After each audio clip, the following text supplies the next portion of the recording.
संभव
आप लोग क्या कर रहे हो?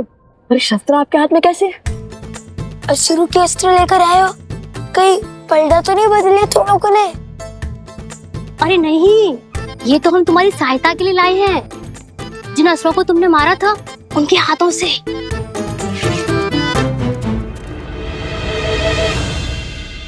वैसे मेरा सुझाव मानो और हो ही जाओ उनके साथ,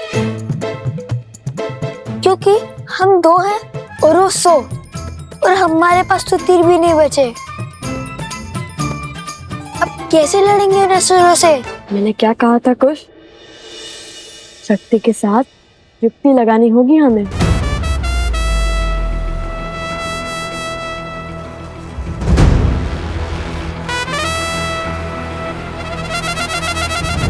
कब तक छिपते रहोगे बालको? सामने आओ। जितनी मेरी सेना को थकाओगे उतनी ही पीड़ादायी मृत्यु देंगे महाराज तुम्हें।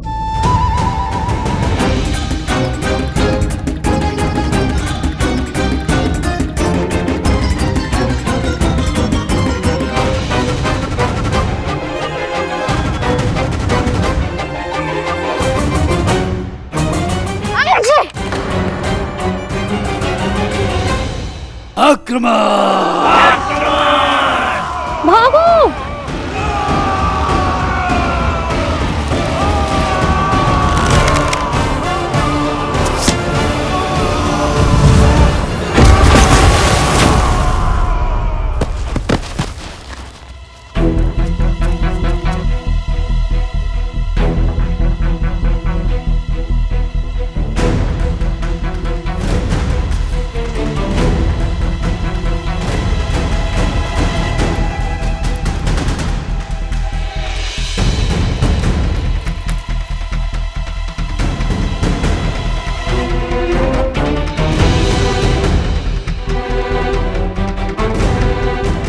कुश, मिल गई युक्ति।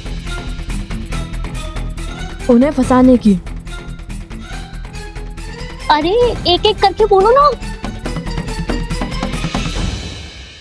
सैनिकों, वहां देखो पत्थर की ओर।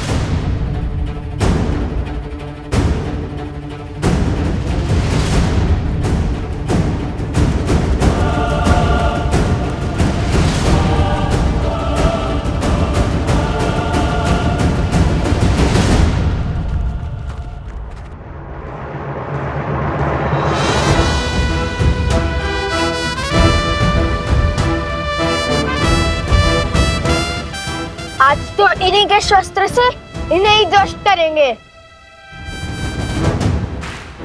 सज्ज हो? 100%। चलो।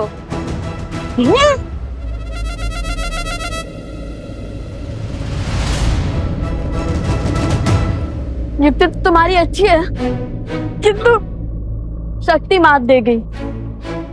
ये चट्टान तो बड़ी खट्टी निकली।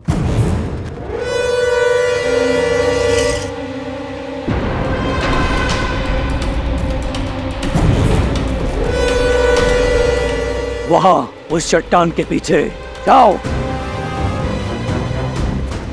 बुद्धि के साथ साथ हनुमान जी जैसा बल भी होता तो कितना अच्छा होता।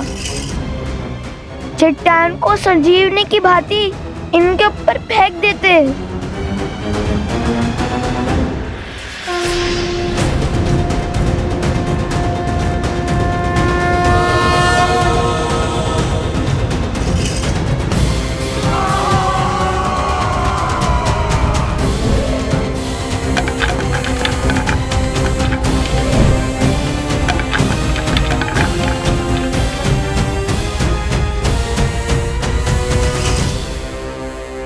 उन दोनों को लाओ, उन सबको बाद में देखेंगे। जाओ।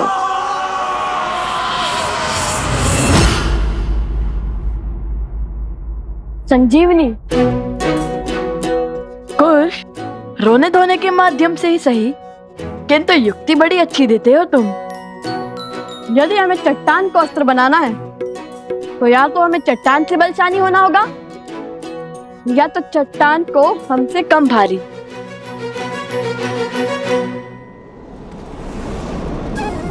जिस राम नाम से सागर पर पत्थर तैर गए, उस राम नाम से ये क्यों नहीं तैर सकता?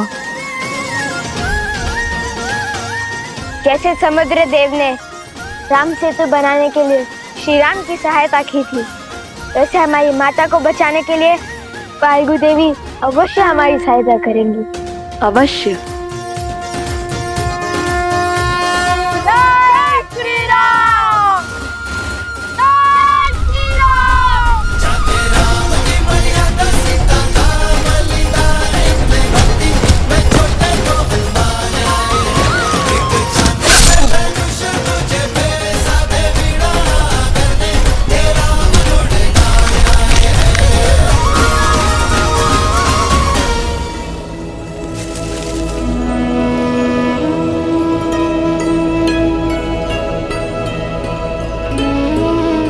अच्छी युक्ति सुझाई लव ने। लव कुश की शक्ति और चतुराई अद्वितीय है। माता, माता!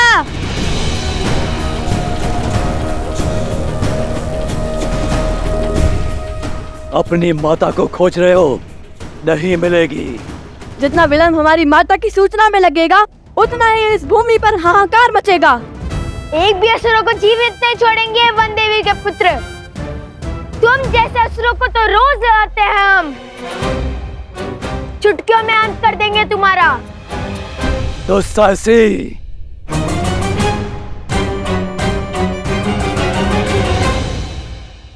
भागो। कब तक भागोगे और कहां तक भागोगे? वो तो हमें भी ज्ञात नहीं। चलो।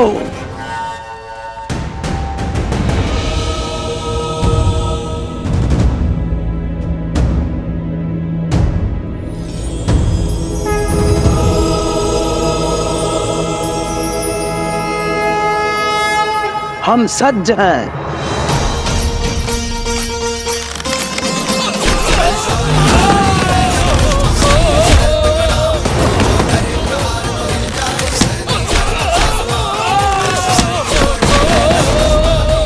मुट्ठी भर ऐश्वर्य शेष है तुम्हारे पास। ये क्या कह रहे थे? जितना थकोगे उतनी ही पीड़ादायी मृत्यु दोगे। अब मारो।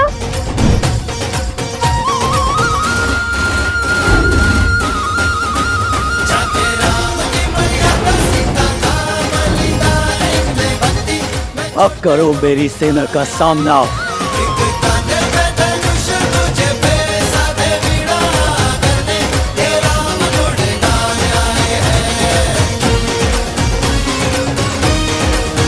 जय श्री राम।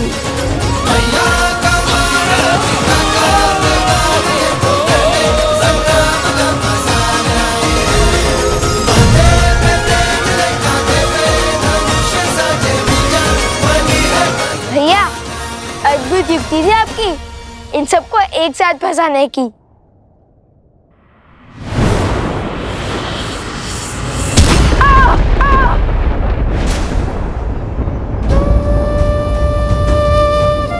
कुश,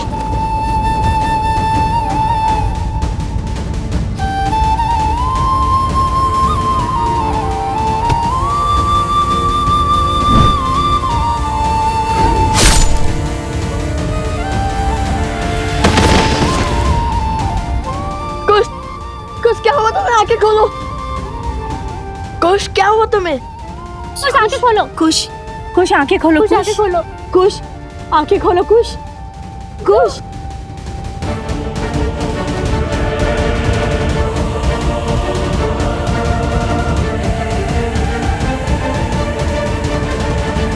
अद्भुत। वहां पुत्र को चोट लगी और यहां माता की आंखों से आंसू बह रहे। कितना सुंदर संबंध है, किंतु शीघ्र ही हर संबंध की डोर काट दूंगा मैं।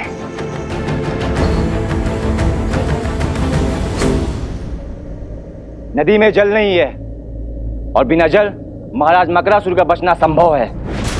ऋषि असुरी ने भी अपने तप से उनकी बढ़ती हुई शक्ति पर संशय लगा दिया है।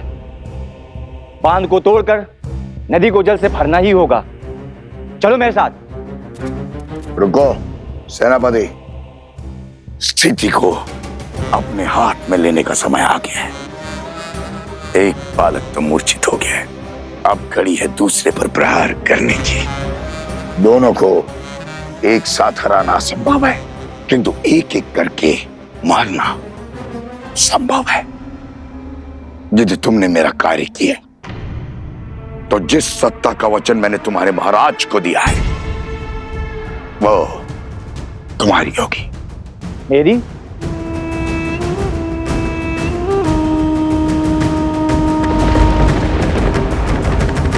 कुछ आंखें खोलो। कुश, कुछ आंखें खोलो। कुछ कुश उठो।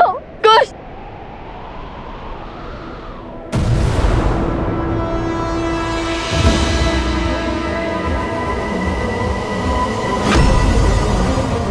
लगता है असुर आ गए। कुश उठो। उठो, उठो लो यहाँ से। नहीं, मैं कहीं नहीं जाऊंगा। कुश उठो, आप लोग जाओ, मैं कुश के साथ ही रहूंगा।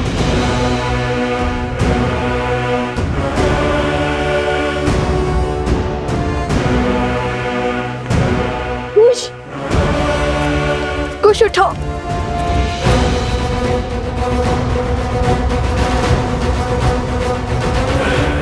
कुश उठो।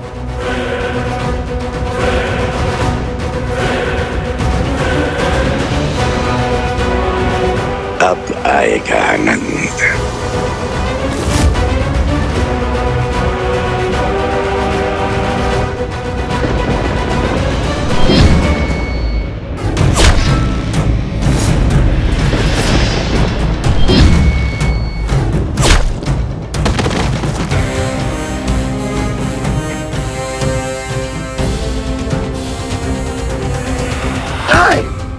नहीं, नहीं।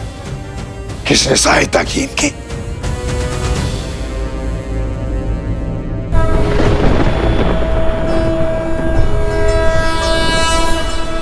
जनको मिथिलाधीशः सधर्मात्मा महेश्वरः ज्ञानी च तपसा सावधान।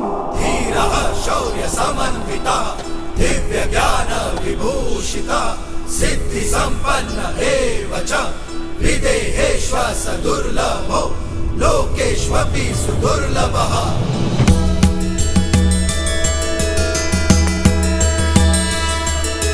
जनको मिथिलाधीशः सधर्मात्मा महेश्वरः ज्ञानी च तपसा युक्तो धीरः शौर्य समन्वितः दिव्य ज्ञान विभूषितः सिद्धि संपन्न एव च विदेहेष्वस दुर्लभो लोकेष्वपि सुदुर्लभः लोकेष्वपि सुदुर्लभः।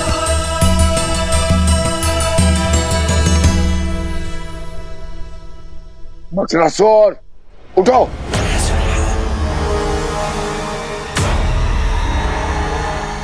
हाथ पर हाथ खड़े बैठकर क्या देख रहे हो? जाओ, बांध को तोड़ो। जाओ।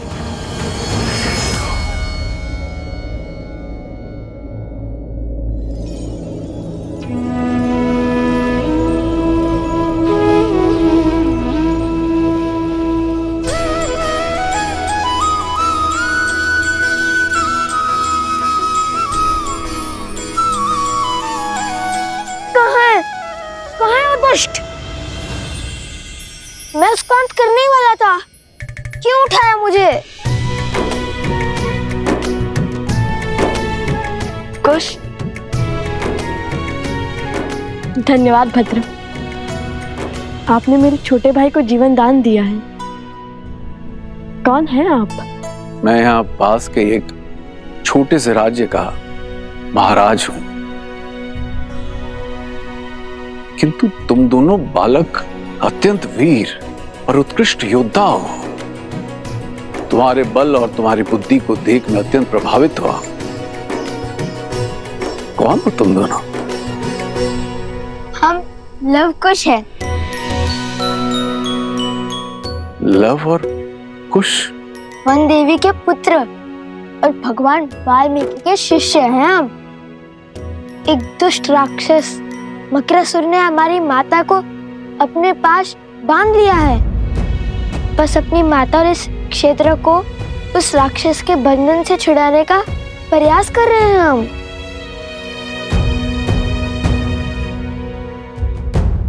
तो इस कार्य में मैं भी तुम्हारी सहायता करूंगा। जनको मिथिलाधीशः सधर्मात्मा महेश्वरः।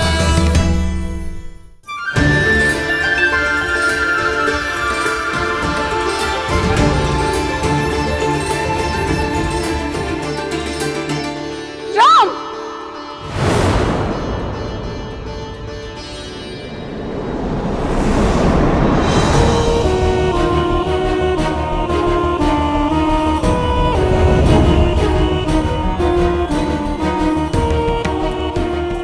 राम, मर्यादा की मूरत, धर्म का अर्थ, सत्य का सूरज।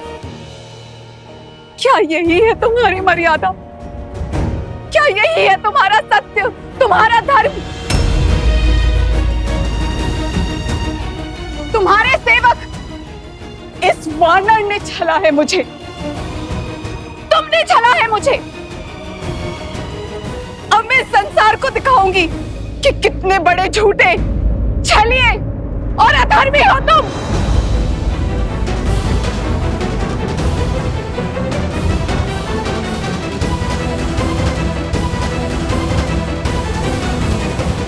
मेरी सेना मेरे पीछे ही आ रही थी। आती ही होगी। महाराज हैं, किंतु है वृद्ध। इन्हें ले जाना उचित होगा या नहीं? वृद्ध भी है और ज्ञानी भी। ये तो और भी बुरा है। हर क्षण ज्ञान की वर्षा करते रहेंगे। समय पहले से ही कम है। माता प्रतीक्षा कर रही होंगी। तुमने कुछ कहा पुत्र? नहीं नहीं, मेरा अर्थ है कि सहायता करने के लिए धन्यवाद। किंतु हमें इसकी कोई आवश्यकता नहीं। हाँ, अगर आप सहायता ना करें तो सबसे बड़ी सहायता होगी। हमने अपनी माता को वचन दिया था कि उनकी रक्षा हम करेंगे, इसलिए अब उन्हें बचाने भी हम ही जाएंगे। और आप अब वृद्ध भी हैं, इतनी दूर से आए हैं, थक गए होंगे ना, इसलिए आप विश्राम कीजिए। हाँ, किंतु ज्ञान अवश्य ले सकते हैं हम आपसे। हाँ, अपना ज्ञान और अनुभव अवश्य साझा करें हमसे, किंतु अभी नहीं। अभी तो माता की रक्षा करनी है ना।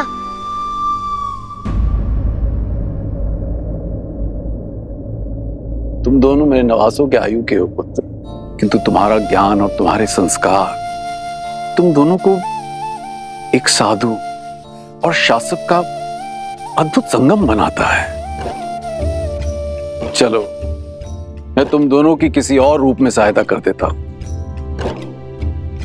बदले में केवल इतनी लालसा है कि मैं उस देवी के दर्शन कर सकूं जिसने तुम जैसे शूरवीरों को जन्म दिया और ऐसे संस्कार दिए।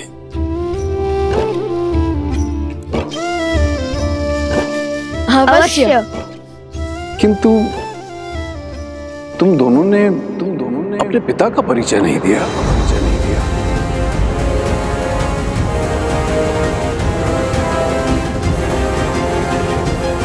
जैसे आपको मिलने की लालसा है, वही हमारे पिता भी हैं। अर्थात हमारी माता ही हमारे पिता भी हैं।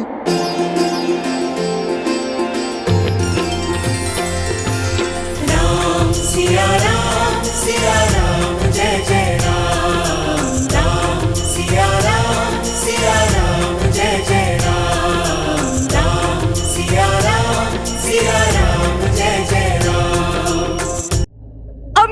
संसार को दिखाऊंगी कि कितने बड़े झूठे, छलिए और अधर्मी हो तुम।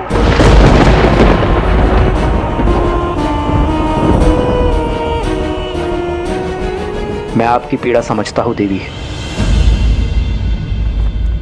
और आपसे क्षमा भी मांगता हूं। एक पतिव्रता के लिए उसका सुहाग छीन जाना बहुत बड़ा अधर्म है, किंतु एक स्त्री को उसकी इच्छा के विरुद्ध उठा ले जाना उससे भी बड़ा अधर्म है देवी। और जो आपके पति ने किया, और साथ में अधर्मी का साथ देने वाला, अपने धर्म से अधर्मी की ढाल बनने वाला, उससे भी बड़ा अधर्मी होता है देवी। एक पत्नी होने के पूर्व आप एक स्त्री हैं, और एक स्त्री जब दूसरी स्त्री की पीड़ा से विमुख हो जाए तो उसका कर्म भी अधूरा होता है और धर्म भी। और जो धर्म को छले उसे उसके ही अस्त्र से मारने में ना ही कोई छल है और ना ही कोई अनीति। एक पतिव्रता का वास्तविक अर्थ है अपने पति को धर्म के पथ पर ले जाना, उसकी अधर्म से रक्षा करना, और इस कार्य में आप असफल हुई देवी, क्योंकि आपने अपने धर्म को केवल स्वयं तक सीमित रखा। अपने पति को धर्म के पथ पर ले जाने की चेष्टा के स्थान पर आपने अपने वरदान से उसके अधर्म को कवच दिया। एक स्त्री के साथ हुए अन्याय से अपने नेत्र मूंद कर आपने स्त्री धर्म का अपमान किया। अपने पति के प्रेम में आप उसका पाप नहीं देख पाए। अगले जन्म ये भूल मत कीजिएगा देवी। अगले जन्म आप अपने पति को धर्म की प्रेरणा दीजिएगा, ताकि आप दोनों को मोक्ष प्राप्त हो जाए। पति पत्नी एक दूसरे के पूरक होते हैं देवी। एक का किया धर्म दूसरे को तारता है, तो एक का अधर्म दूसरे के संहार का कारण बनता है। रुको।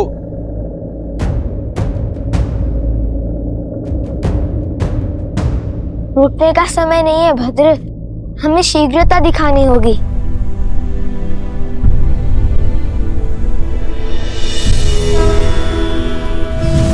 जनको मिथिलाधीशः सधर्मात्मा महेश्वरः ज्ञानी च तपसा युक्तो धीरः शौर्य समन्वितः। मकरासुर जैसे शक्तिशाली असुर को बिना दिव्यास्त्र के मारना असंभव है। ये नानाद का वान है, भगवान वाल्मीकि के शिष्य, और इतने वीर योद्धा अवश्य ही इस धरा को मकरासुर के आतंक से मुक्त करा देंगे। इसे रखो, ये तुम्हारी रक्षा करेगा।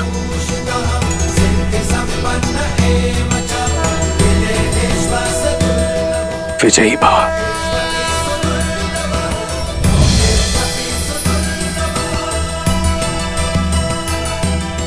धन्यवाद भद्र।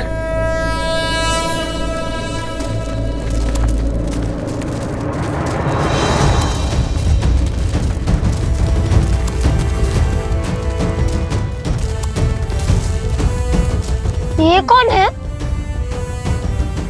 ये मेरी सेना है। मिथिला की सेना? मैं मिथिला नरेश जनक हूं। माता सीता के पिता? अयोध्यापति राजा राम के ससुर।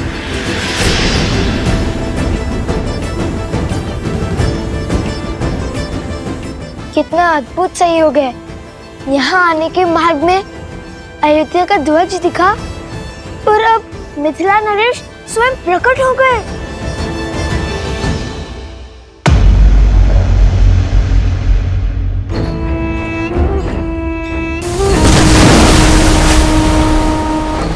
टूट गया बांध, टूट गया बांध। उठो उठो मकरासुर, उठो।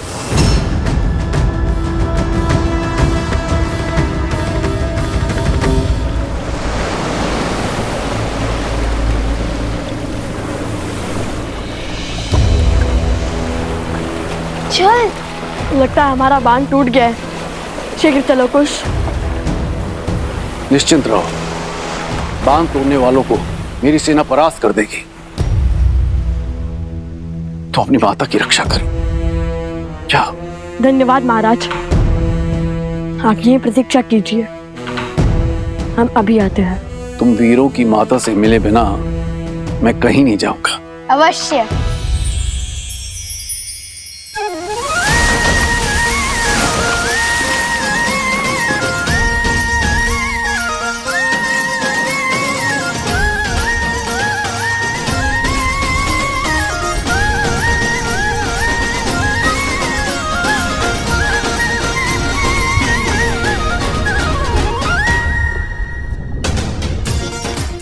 सज हो कुश। कुछ तो सदा से सच रहने में विश्वास करता है भैया।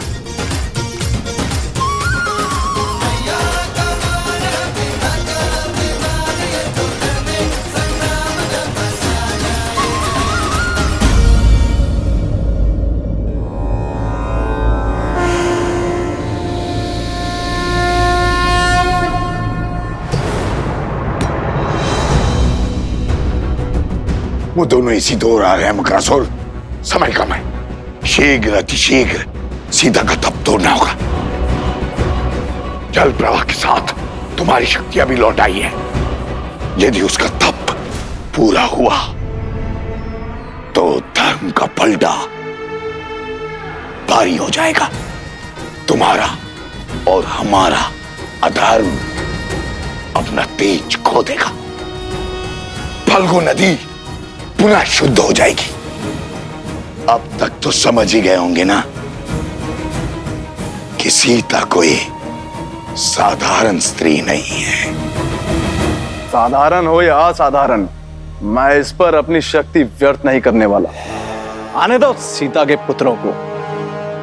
अब संतान की चीख ही माता का तप तोड़ेगी। मेरे लिए गंतव्य महत्वपूर्ण है, मार्ग नहीं।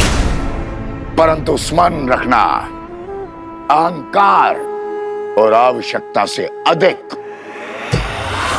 आत्मविश्वास तो दशानंद रावण को भी ले डूबा था। ये मेरा अहंकार नहीं, मेरा विश्वास है। कोई साधारण शस्त्र मेरे तन को नहीं भेद सकता। इन बालकों की मृत्यु आज निश्चित है। मकरासुर, त्रिलोकपुरी में कुछ अनिष्ट घटा है। मुझे प्रस्थान करना है मकरासुर, किंतु लक्ष्य मत चूकना। राक्षस कुल का भविष्य तुम्हारे हाथ में है।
कितना मायावी स्थान है ये। जहाँ देखो हीरे मोती रत्न चकमगा रहे हैं। यहाँ वो मकरासुर इतने वैभव से जी रहा है और वहाँ ऊपर बेचारे गांव वाले दरिद्रता के दलदल में फंसे हैं।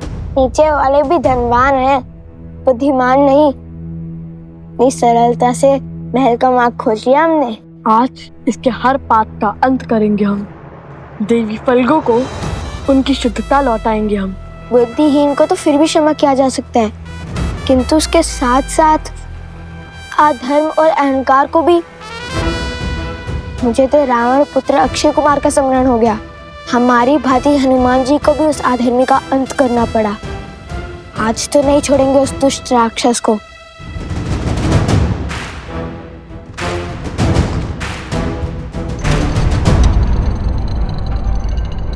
उफ भैया, ये मकरासुर नहीं मूर्खासुर है। कम से कम द्वार तो बंद कर लेता। यदि इसे हमारे जैसे गुरु मिलते तो ज्ञान भी मिल जाता उसे। किसी को मूर्ख समझना अहंकार का भाव होता है कुश। इसे मन में मत आने दो। और यदि मकरासुर को हमारे जैसे गुरुवर का सानिध्य मिला होता तो फिर वो मकरासुर नहीं मकरदेव होता ना कुश। बात तो उचित कही भैया। चलो सावधान रहना कुश, ये हमारे शत्रुओं का बिछाया हुआ कोई जाल भी हो सकता है।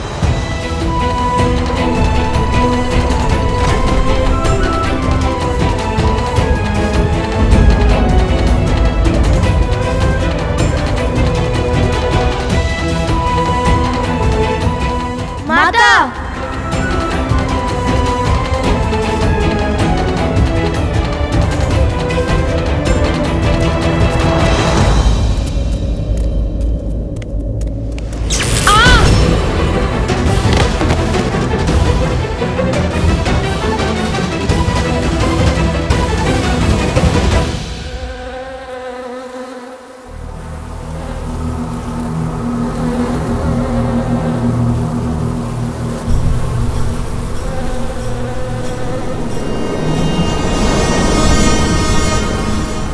क्या समाचार लाया?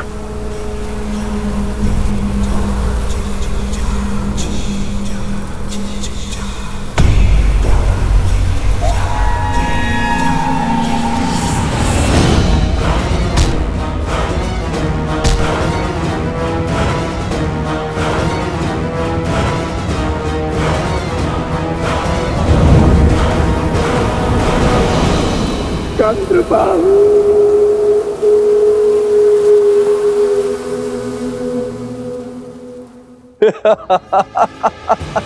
ये मकरासुर का पाश है। यहां से बचना असंभव है बालकों। ये भाव ही है जो मानव की बुद्धि नीम जाते हैं। अपनी माता की स्थिति देख मेरे जाल में फंस गए तुम। विवेक हार गए तुम।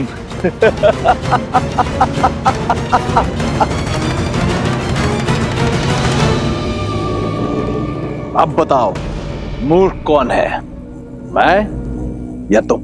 छिपकर दूसरों की बातें सुनना बुरी बात है मकरासुर। और जिसमें बुद्धि होती है वैसे बुद्धिहीन कार्य नहीं करते। ये मेरी ओर से।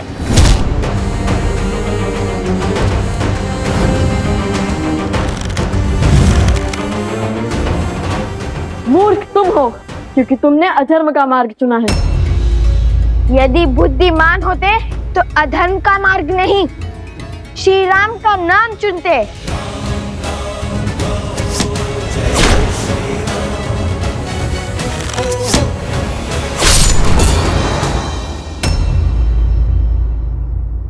करो प्रयास। ये मकर की त्वचा है और मैं मकरासुर। तुम्हारा कोई बाण मुझे भेद नहीं सकता। ये नानाद का वान है। अवश्य इस धरा को मकरासुर के आतंक से मुक्त करा देंगे।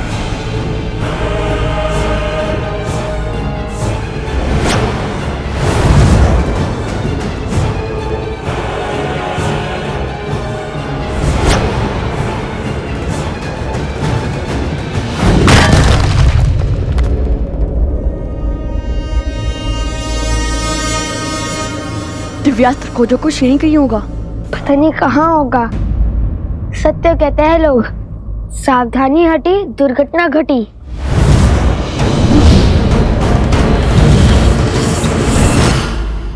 कुछ क्या कर रहे हो? ठीक है मानता हूँ, अब अधिक सावधान हूँ।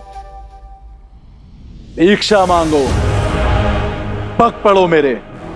कदाचित दया दिखाकर छोड़ दूं तुम्हें, अन्यथा आज तुम्हारी मृत्यु निश्चित है।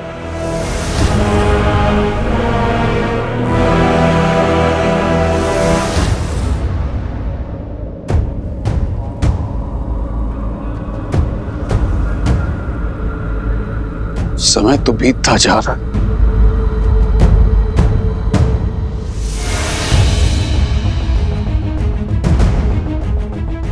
भैया वो रहा। आप अस्त्र उठाइए, मैं इस मूर्ख का ध्यान भटकाता हूँ। सावधान रहना कुश।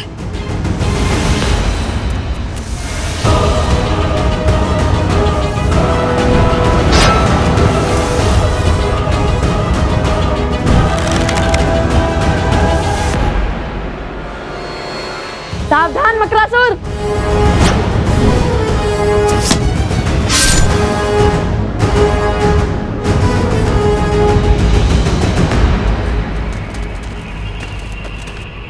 बांध को तोड़ने वाले सभी असुरों को हमने मार गिराया। अब उनमें कोई भी शेष नहीं बचा। बचा है उन असुरों का महाराज नंदन बांध नहीं, असंभव। धर्म के पथ पर चलने वालों के लिए सब संभव है मकरासुर। नियति हमेशा अधर्मी से अपना मुख मोड़ती है, सदा धर्म का साथ देती है, जैसे आज दे रही है। मकरासुर, ये बांध तो भेज सकता है ना तुम्हारा मकर त्वचा। मृत्यु के लिए सज्ज हो जाओ मकरासुर। बाण चलाइए भैया। नहीं, हम धर्म मर्यादा पुरुषोत्तम श्री राम के भक्त हैं। वो हमेशा अधर्म को एक अंतिम अवसर देते हैं और हम भी देंगे। बोलो मकरासुर, क्या तुम क्षमा मांगकर अधर्म के पथ को छोड़कर धर्म के पथ को अपनाओगे? ये क्या कह रहे हैं भैया? श्री राम का अनुसरण कर रहा हूँ कि यदि वो यहाँ होते तो इस अधर्मी को सुधरने का अंतिम अवसर अवश्य देते। हाँ, देते तो सही। बोलो मक।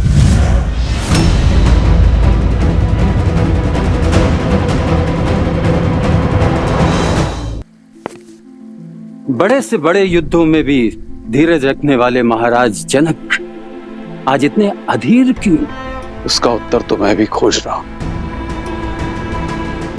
जाने क्यों ऐसा प्रतीत हो रहा है कि इन बालकों के साथ कोई विशेष नाता है मेरा। मेरे अपने हैं, मेरा रक्त दौड़ता है इनमें। संबंध और स्नेह की जाने किस भंवर में बह रहा हूं। कहा था ना भैया मैंने, सावधानी हटी दुर्घटना घटी। लगता है भयभीत होकर भाग गया।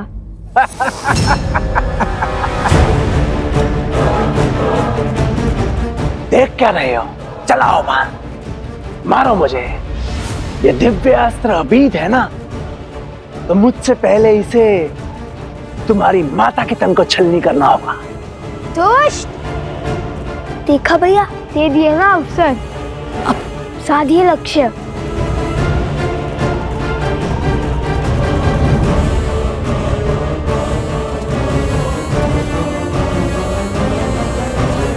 तो माता के पीछे से हट ही नहीं रहा है। तुम माता को हटा देते हैं।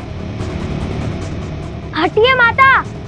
नहीं, माता ने प्रण लिया है कि जब तक उनका तप पूर्ण नहीं होता वे अपना ध्यान नहीं तोड़ेंगे।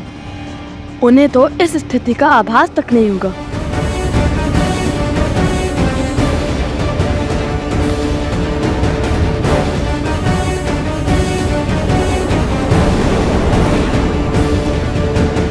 यदि लक्ष्य चुका तो? नहीं नहीं, हे श्री राम, अब हम क्या करेंगे? अब आप ही हमें मार्ग सिखाइए। अयोध्या के वैद्य पहुंच चुके हैं मित्र। शीघ्र ही घायल वानर वीरों की सुध लौट आएगी मित्र। उनसे मिलकर मैं अयोध्या की ओर प्रस्थान करूंगा। मित्र, आपका धन्यवाद। धर्म का साथ देने और मित्रता का धर्म निभाने के लिए कैसा धन्यवाद। हनुमान, कल भोर होते ही हम अयोध्या की ओर कूच करेंगे। जैसी आपकी इच्छा प्रभु।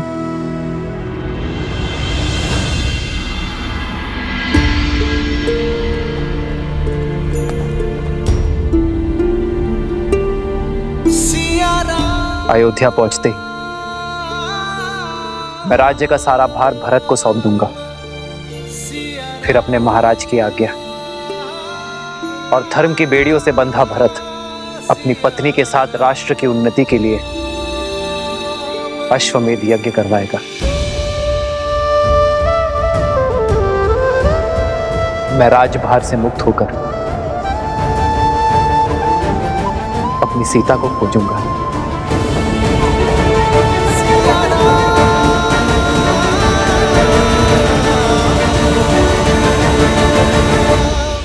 अयोध्या पहुंचते ही मैं राज्य का सारा भार भरत को सौंप दूंगा। फिर अपने महाराज की आज्ञा और धर्म की बेड़ियों से बंधा भरत अपनी पत्नी के साथ राष्ट्र की उन्नति के लिए अश्वमेध यज्ञ करवाएगा।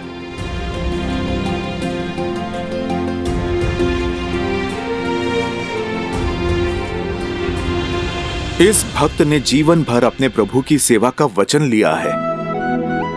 जहां जहां आपके ये पग जाएंगे वहां वहां इस सेवक का प्रतिबिंब पाएंगे। जो अपने प्रतिबिंब से दूर है उनका प्रतिबिंब तुम बनोगे हनुमान। मैं राजभार से मुक्त होकर अपनी सीता को खोजूंगा तो अपना पांव में राजधर्म की बेड़ियां होंगी और ना ही प्रजा के उत्थान की। उपवन से खिल उठी है मेरी अयोध्या, मेरी सीता मेरी प्रतीक्षा में होगी। तभी तो युद्ध के समय हर घड़ी मुझे सीता का आभास था। इतने वर्ष बीत गए प्रभु, क्या आपको अभी भी विश्वास है कि माता सुरक्षित होंगी? विश्वास सीता की अवस्था पर नहीं, उसके दिए वचन पर है, पुनः मिलने के प्रण पर है। सीता का वचन है, शीघ्र ही समय आएगा जब अयोध्या से हर मलिनता नष्ट हो जाएगी, जब राम राज्य एक बार फिर राम सीता को साथ देखेगा। और जब तक ये वचन पूरा नहीं होगा मेरी सीता को कुछ नहीं हो सकता।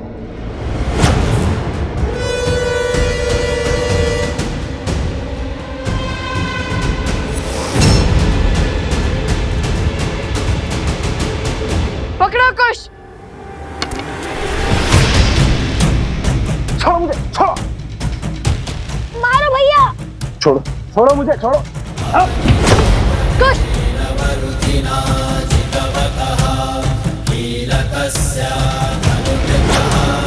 मकरासुर को मारना असंभव है।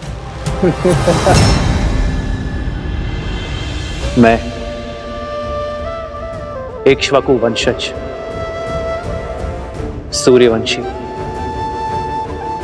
दशरथ पुत्र राम अपने सभी सुकर्मों को जोड़कर, धर्म को जोड़कर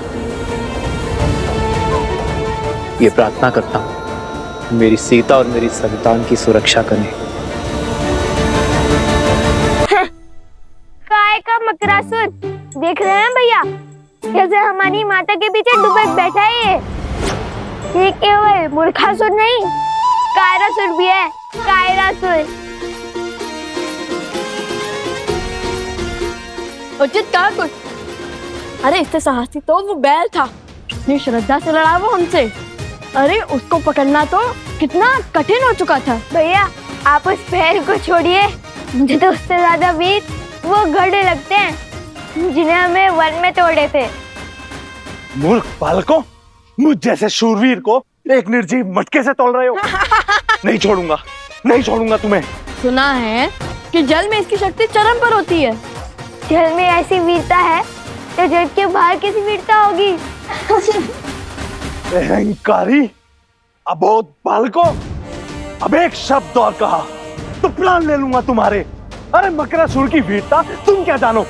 क्रोध संसार से पहले खुद को ले लेता है मकरासुर।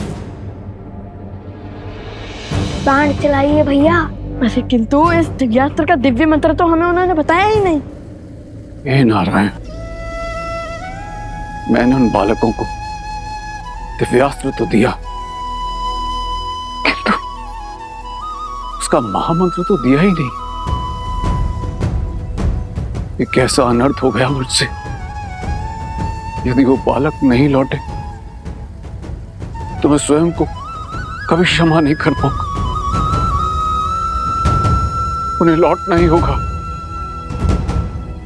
उन्हें लौटना ही होगा। भैया मैंने कहा था ना, वो वृद्ध है, अवश्य ही भूल गए होंगे। तो फिर बाण चलाने का सांग ही कर दीजिए, तब तक कोई युक्ति निकाल लेंगे। अस्त्र है और मंत्र नहीं, क्या बात है। लो चलाओ बाण। अब क्या करें? कैसे बचाए माता को? ठीक है, मैं मार देता हूं इसे।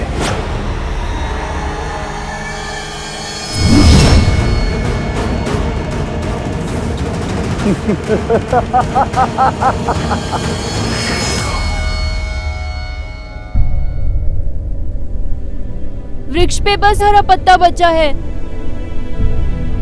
लगता है लवकुश मकरासुर से पार नहीं पा सकते। मैं स्वयं जल में जाके उनकी सहायता करता हूँ।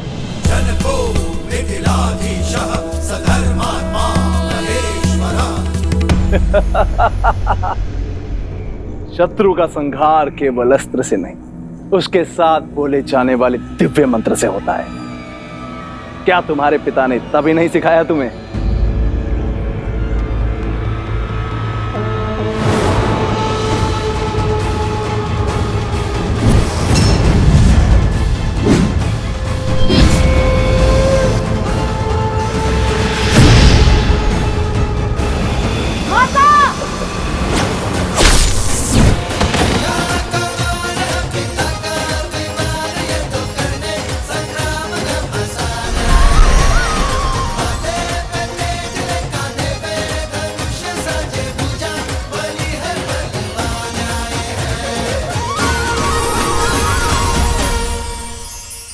हे माता, मेरा तप समाप्त हुआ, आशीर्वाद दीजिए।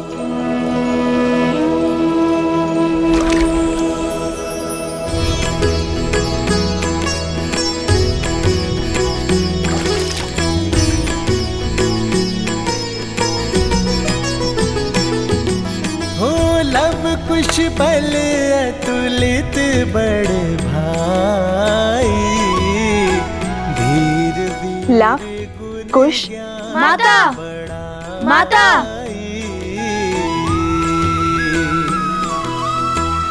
मातु पिता सेवक सदा सुभाए, राम सिया और प्रीति बढ़ाए। पिता बिनु नित राम ही ध्यावे, मातु सिया पर छत्र फरावे।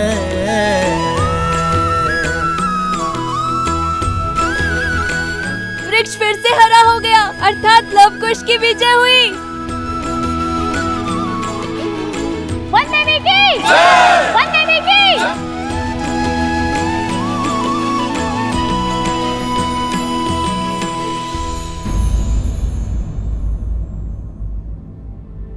अब तुम दोनों बताओगे कि जब मैं तप में थी तब क्या क्या हुआ? अरे माता, वो भैया कथा सुनाने में मैं दक्ष हूँ, यह सर मुझे दीजिए भैया। ठीक है, सुनाओ सुनाओ। वैसे भी मैं तो थकान से चूर चूर हो चुका हूँ। तो हुआ ये माता, आपके ध्यान में जाते ही अकस्मात भयंकर संकट आ पड़ा।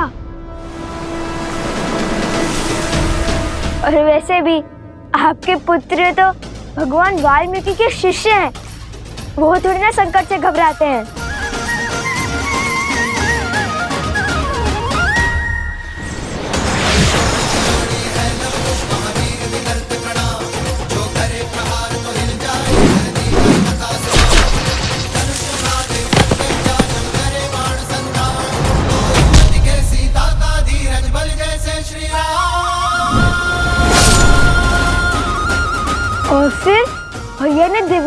चलाया। भैया, आपको तो दिव्यास्त्र का मंत्र याद ही नहीं था ना? फिर आपने दिव्यास्त्र का उपयोग कैसे किया? जिनका नाम जपने से सारे कार्य संपन्न हो जाते हैं, जिनकी भक्ति से भव सागर भी तर जाते हैं, जिनके नाम में तीनों लोक समाया है, हर तप हर जप समाया है, जिनके नाम से बड़ा ना कोई मंत्र न ही तंत्र, उन श्री राम का नाम लेकर मैंने ये दिव्यास्त्र चलाया है। अद्भुत भैया, आपने तो मुझे सोच में डाल दिया था। सुना माता, ऐसे रक्षा की भैया ने आपकी। मैंने नहीं, हम दोनों ने बचाया है आपको। बातों बातों में तो मैं आपको वृद्ध के बारे में बताना ही भूल गया, जिसने हमें वो दिव्यास्त्र दिया, मकरासुर का वध करने में सहायता की, जिनके मार्गदर्शन के बिना उन मकरासुर की त्वचा को भेदना असंभव था। किसकी बात कर रहे हो तुम दोनों? मिथिला नरेश महाराज जनक।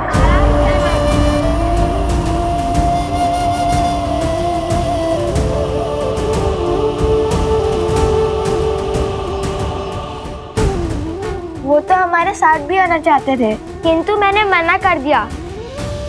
बड़े वृद्ध हो चुके हैं ना वो, इसीलिए। किंतु अभी भी नदी तट पर आपकी प्रतीक्षा कर रहे हैं वो। उन्होंने कहा कि जिस स्त्री ने तुम जैसे पुत्रों को जन्म और संस्कार दिए, उनसे मिले बगैर वो कहीं नहीं जाएंगे। शीघ्रता से चलिए माता, वे अभी भी हमारी प्रतीक्षा कर रहे होंगे। महाराज जनक। हाँ माता, किंतु उनका नाम सुनते ही आप इतनी चिंतित क्यों हो गई? माता, संकट टल चुका है, अब सारी चिंता छोड़िए और हमारे साथ चलिए। सब आपकी प्रतीक्षा कर रहे हैं, और वो वृद्ध सज्जन भी।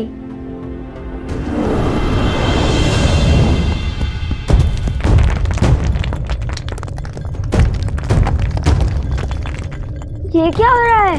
लगता है संकट के बादल अभी नहीं छटे हैं। नहीं पुत्र, ये तो धर्म की जीत का नाद है।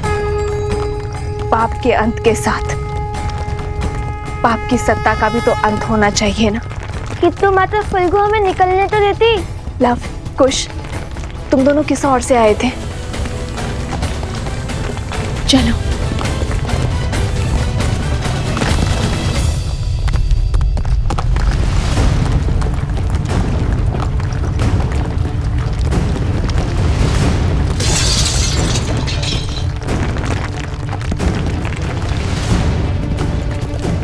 भूमि हिल रही है।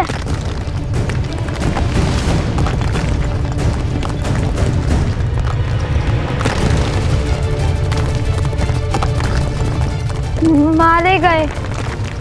नहीं पुत्र, मारा वो जाता है जो अपना साहस खोता है।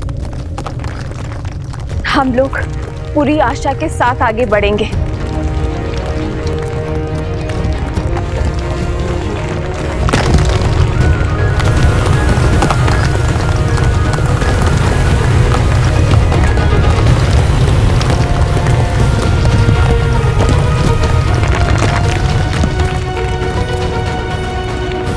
कहाँ रह गए ये लोग? अब तक तो उन्हें आ जाना चाहिए था। मेरा मन तो बहुत घबरा रहा है। धर्म की रक्षा करने वालों को अधर्म कभी भी हरा नहीं सकता। वो आते ही होंगे। लव कुश, मेरा हाथ थामो। हाथ तो आप मेरा थामिए माता। इस वहम का ज्वार में मेरा हाथ छूट सकता है, किंतु यदि आपने मेरा हाथ थामा तो कभी नहीं छूटेगा।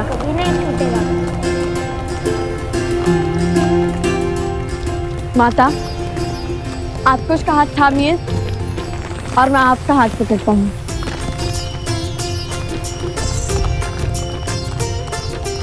आज न माता पुत्रों का हाथ छोड़ेंगी और न ही पुत्र माता का। वचन है। रघुकुल रीत सदा चली आई,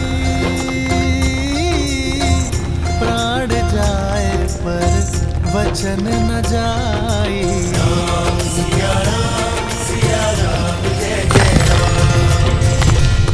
अधर्म तो मर गया, अब धर्म और मर्यादा की रक्षा आप करना फाल्गु माता।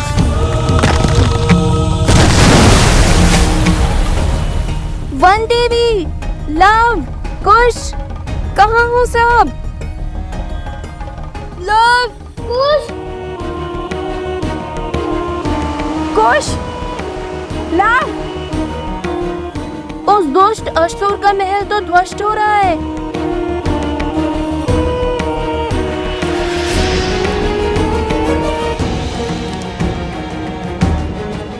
कहीं लव कुश और वन देवी को कुछ नहीं होगा उन्हें, लौटेंगे, अवश्य लौटेंगे और सुरक्षित लौटेंगे। रात्रि होने को है, प्रतीत होता है हमें उन्हें ढूंढने के लिए सहायता की आवश्यकता पड़ेगी। मैं गांव वालों को लेकर आता हूं। मेरी सेना भी आपके साथ चलेगी। सेनापति, कुछ सैनिक लेके जाइए इनके साथ।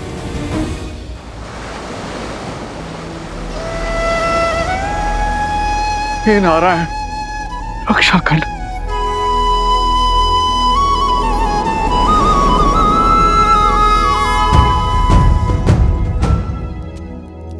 प्रभु।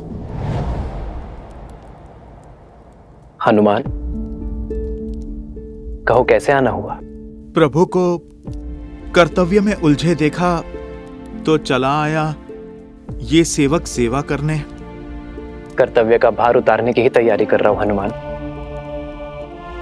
भरत को अयोध्या का राज्य सौंपना है, तो बस अश्वमेध यज्ञ के लिए आमंत्रित अतिथियों की सूची पढ़ रहा था।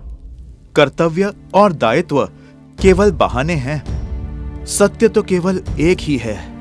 उस काली रात्रि के पश्चात आप कभी ठीक से सो ही नहीं पाए प्रभु। कदाचित हर रात्रि जाग कर बिताने वाले केवल हम ही नहीं है हनुमान।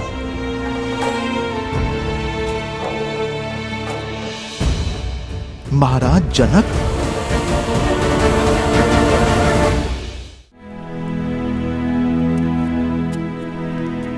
जो क्षमा इतने वर्षों से मैं स्वयं को नहीं दे पाया, आशा करता हूं हनुमान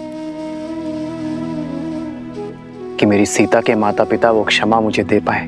प्रभु, बड़े ज्ञानी है महाराज जनक। आपका निर्णय और उसके पीछे का कारण महाराज अवश्य समझते होंगे। जाने से पहले माता सीता ने उन्हें समझाने के लिए पत्र भी तो लिखा था।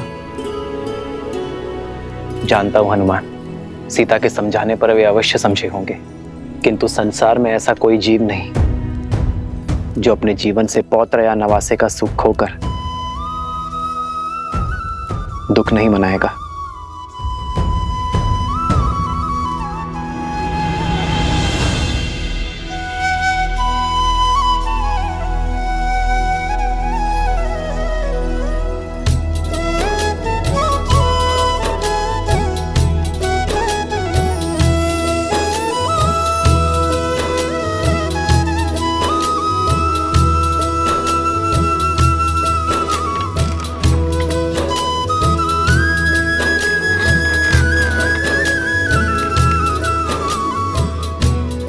आनंद आ गया।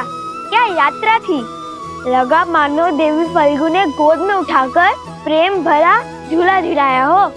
धर्म के पथ पर कठिनाइयों की धूप के साथ साथ सुकर्मों की शीतल छांव भी आती है पुत्रों। माता, शीघ्र चलिए, महाराज जनक आपकी प्रतीक्षा कर रहे हैं। तो क्या हुआ, भक्त को भगवान की प्रतीक्षा करनी ही पड़ती है। वन देवी है, इतनी सरलता से थोड़ी ही ना जाएंगी कि माता। चले माता। नहीं,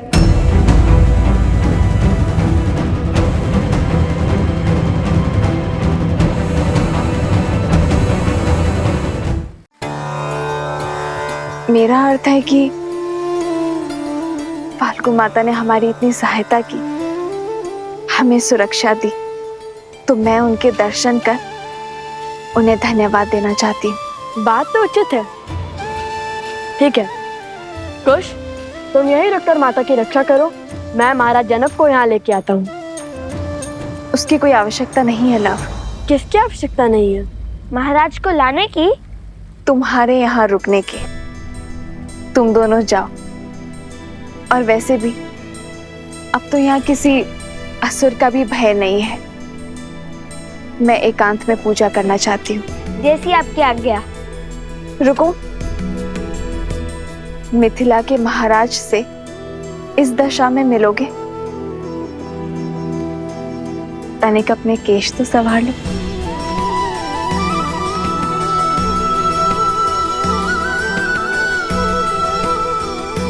देखो अब कितने सुंदर दिख रहे हो। और हाँ, याद रहे महाराज जनक मेरे पिता के समान है, तो उनके आदर में कोई कमी नहीं रहनी चाहिए। समझे तुम दोनों? समझे लो भैया, पूरे सम्मान से बात करना। ये लव के लिए नहीं, ये उपदेश तुम्हारे लिए था नटखट। समझ गया।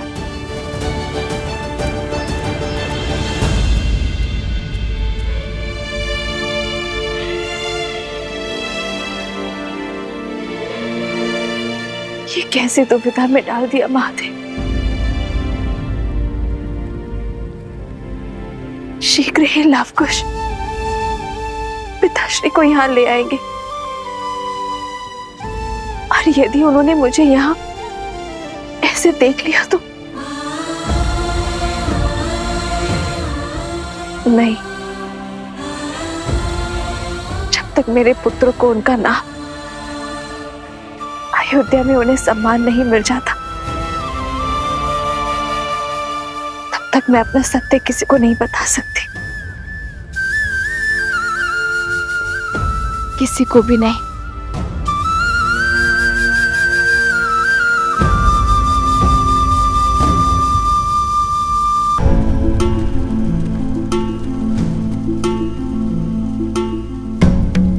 वन देवी और उनके पुत्रों ने हमें उस दुष्ट मकरासुर के आतंक से मुक्त किया है।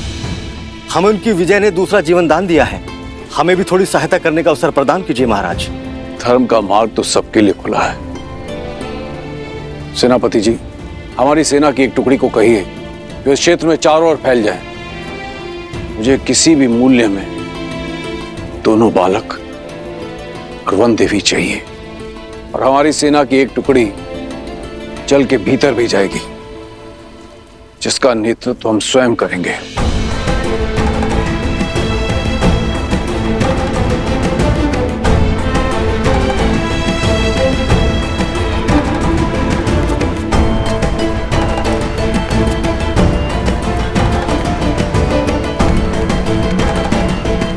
ऋषिवर, मेरा अंतर्मन कहता है कि वो जहां भी होंगे सकुशल होंगे। महाराज,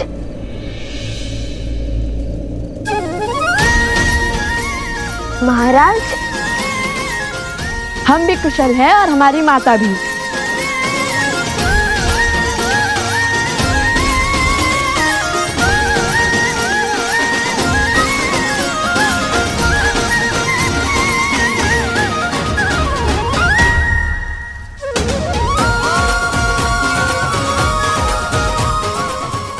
अरे झील में तो पहले ही भीगे हैं, अब क्या अपने आंसू से भी भिगोएंगे हमें? जानता था असंभव को संभव करके ही लौटोगे, विजयी होकर लौटोगे। जब उस राक्षस का महल ध्वंस हुआ तब भी तुम्हारे बल पर हमें संदेह नहीं हुआ, किंतु वन देवी कहाँ है? सुरक्षित है। देवी फल्गु की प्रार्थना कर रही हैं। धन्यवाद जो करना है उन्हें। किंतु मैंने तो भूल से तुम्हें महादिव्य मंत्र दिया ही नहीं। मकरासुर का वध कैसे किया तुमने? दिव्य मंत्र नहीं मिला तो क्या हुआ? हमारे पास तो सदैव ही श्री राम की भक्ति की शक्ति रहती है। मैंने श्री राम का नाम लिया और वो बाण साधा और उसने मकरासुर का वध। श्री राम के नाम में अत्यंत शक्ति है।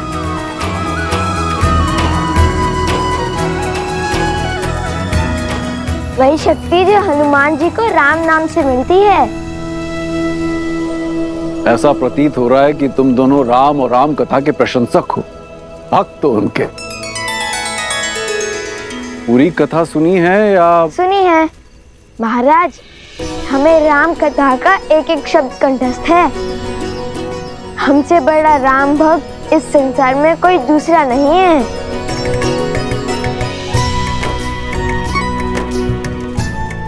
लगता है आपने हमारी पूंछ पर ध्यान नहीं दिया।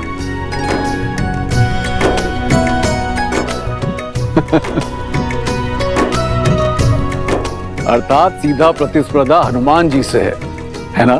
प्रतिस्पर्धा होती तो कब के जीते होते, क्योंकि लव कुश हनुमान जी से भी बड़े राम भक्त हैं। जब भी संकट में होते हैं तो श्री राम का नाम लेते हैं, श्री राम का अनुसरण करते हैं, और जब भी दुख के बादल छाते हैं तो देवी सीता का नाम लेते हैं।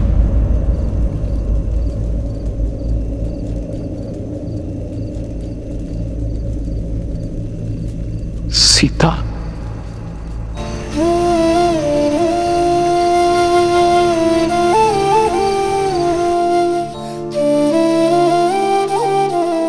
पिताश्री।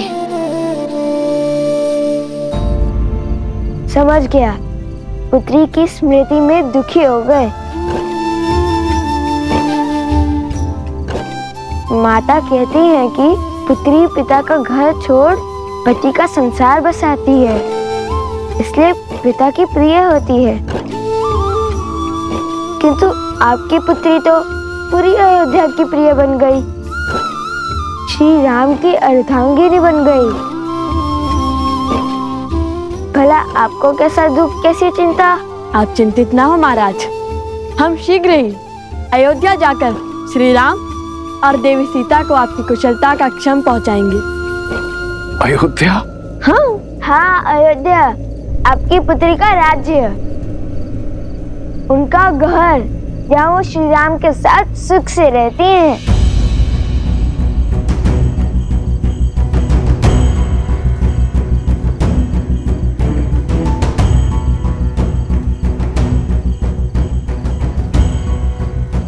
राम कथा का अंतिम अध्याय है। क्या पढ़ाया है तुम्हारे गुरुजी ने? परीक्षा ले रहे हैं हमारी। अंत में राजा राम और महारानी सीता का पट्टाभिषेक होता है और वो सुख से अयोध्या का कार्यभार संभालते हैं। कैसी अभागी हूँ मैं, इतने वर्षों बाद पिताश्री को देख तो सकती हूँ, किंतु उनके समक्ष नहीं जा सकती, उनके चरण स्पर्श नहीं कर सकती, सुख दुख के बोल नहीं बोल सकती, उन्हें उनके नातियों का परिचय नहीं दे सकती।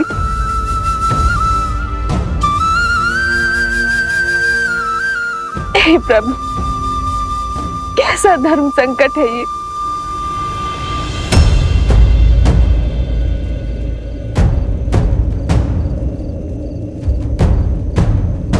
क्या करें आप ऋषि कुमार?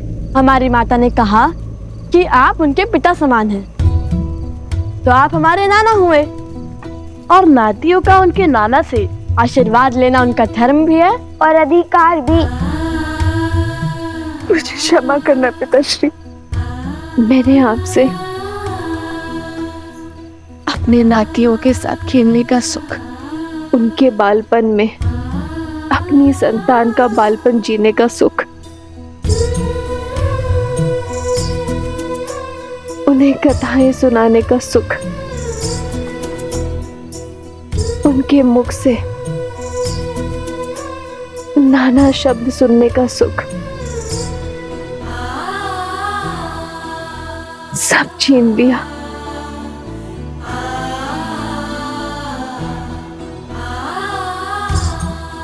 कितने अभागे हैं मेरे लव कुश, जो मिथिला के ज्ञान से वंचित है। ननिहाल में उन्हें मिलने वाले प्रेम से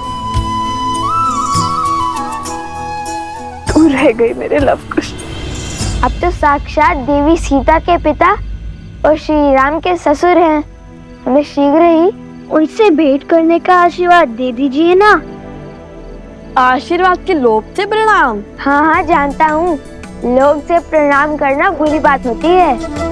किसी के आगे नतमस्तक केवल सम्मान के लिए हुआ जाता है, किंतु मुझे लोभ आशीर्वाद का नहीं, श्री राम और माता सीता से मिलने का है।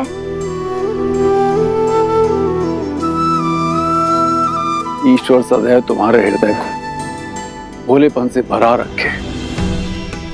द्वेष और स्वार्थ का मैल तुम्हारे मन को छू भी ना सके, और तुम्हारा नाम इस संसार के सबसे वीर योद्धाओं में सम्मिलित हो।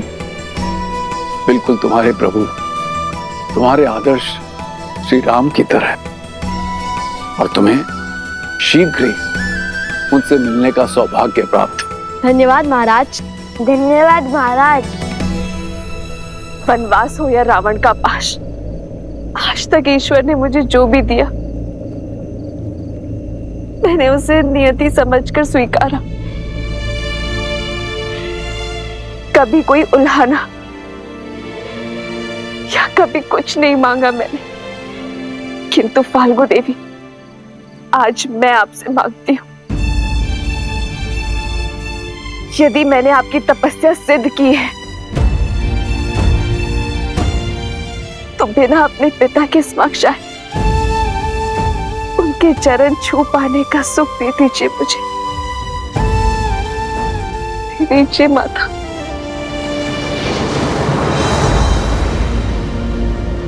तुम दोनों से मिलकर लगता है कि तुम दोनों मेरे अपने हो, मेरा अपना अंग। जाने की इच्छा तो नहीं हो रही, किंतु जाना होगा, समय हो चला है। क्या तुम मेरे जाने से पूर्व मुझे अपनी माता से मिलवा सकते हो? मैं उनके दर्शन करना चाहता हूँ। अवश्य, क्यों नहीं। मुझे भी वन देवी के दर्शन करने हैं पुत्र। हाँ हाँ, हमें भी वन देवी के दर्शन करने हैं। आइए, माता इस ओर है। लव, कुश, तुम दोनों जाके वन देवी को ले आओ, तब तक हम कूच की तैयारी करते हैं। कुश, तुम इनके साथ जाओ, मैं माता को लेकर आता हूँ। ठीक है भैया। आइए। अद्भुत युद्ध किया है तुमने कुश, अवश्य तुम्हारे धनुष में कुछ विशेष है। लो, खुद ही देख लो।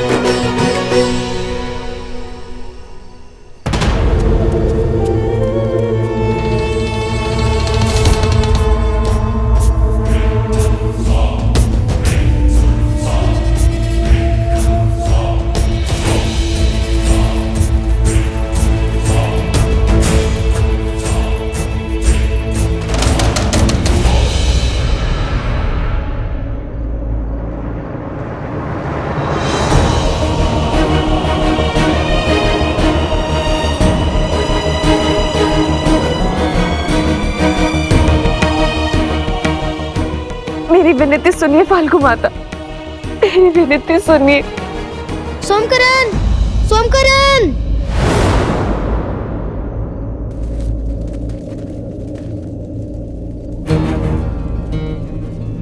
कुश, कुछ तो अनिष्ट है, या अवश्य ही कुछ की कोई शरारत होगी। आप सब यहीं रुकिए, मैं आता हूँ। सैनिकों, लव के साथ जाओ।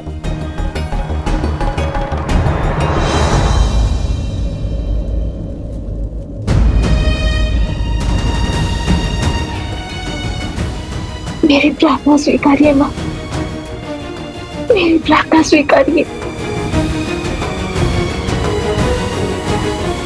क्या हुआ कुश? कुश क्या हुआ, बोलो।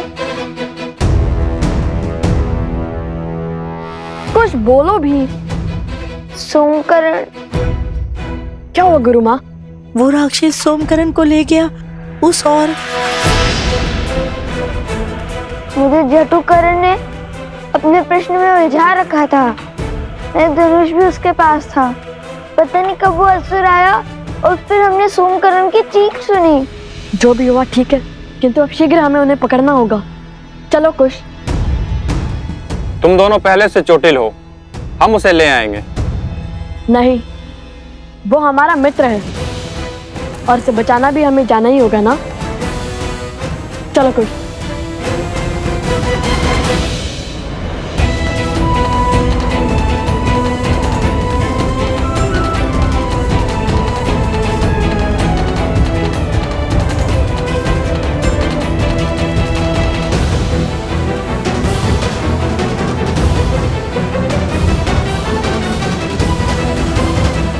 सीता, ऐसी घोर काली रात्रि में बिना प्रकाश के हम वन देवी के दर्शन कैसे कर पाएंगे?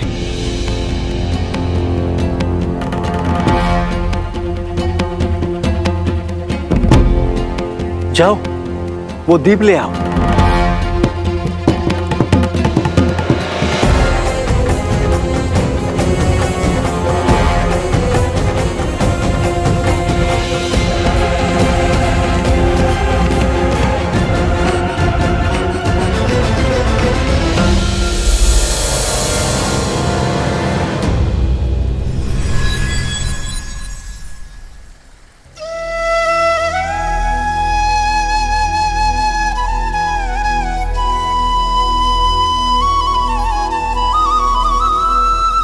वन देवी, आपके दर्शन पाकर हम धन्य हुए।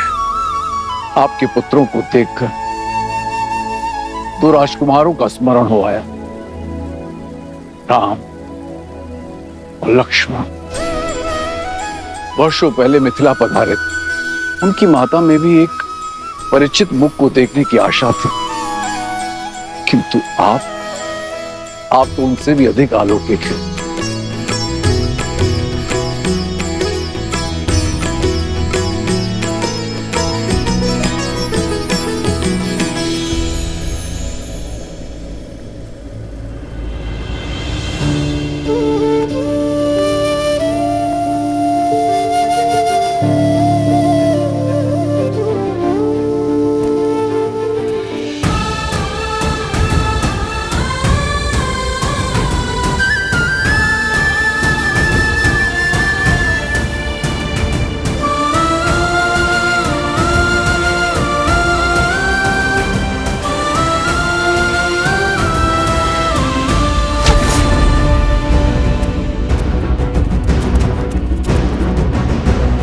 उस और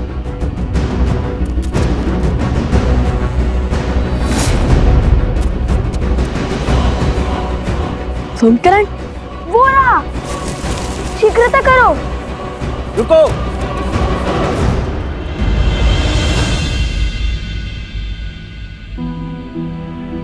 आप सब यहाँ, और माता कहाँ है?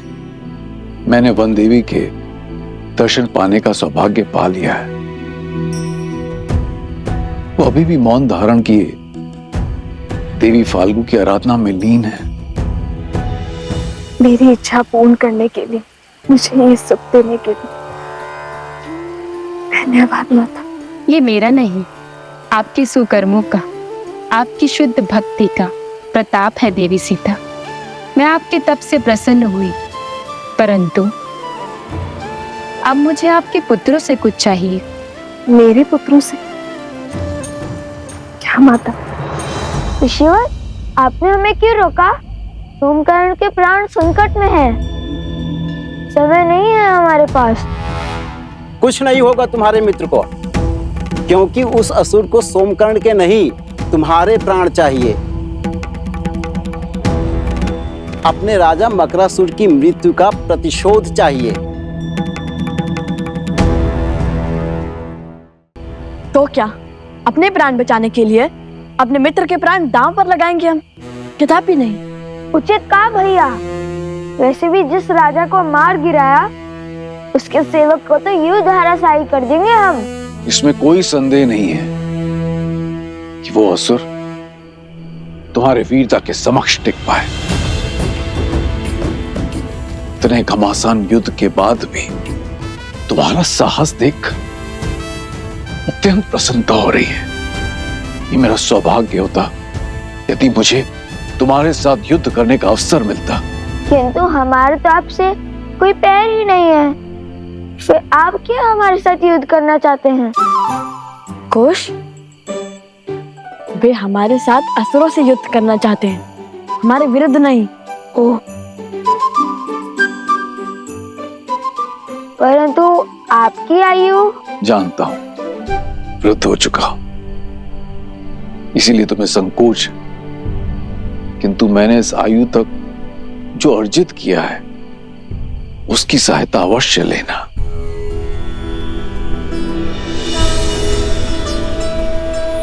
जनको मिथिलाधीशः सधर्मात्मा महेश्वरः।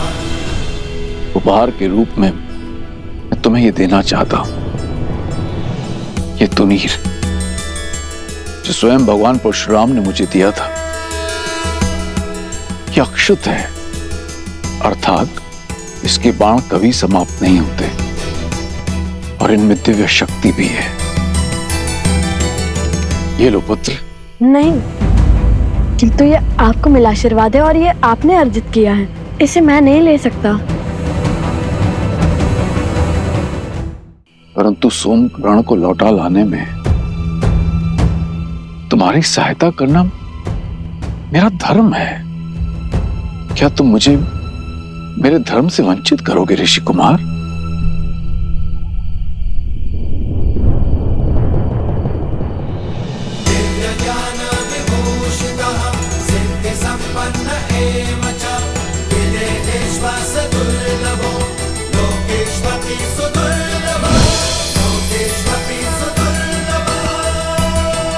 विजयी भव। अब आप जाइए महाराज, और हमारे लिए चिंतित ना हो। हाँ, यदि श्री राम ने चाहा तो हम शीघ्र ही ये भेंट लौटाने आएंगे।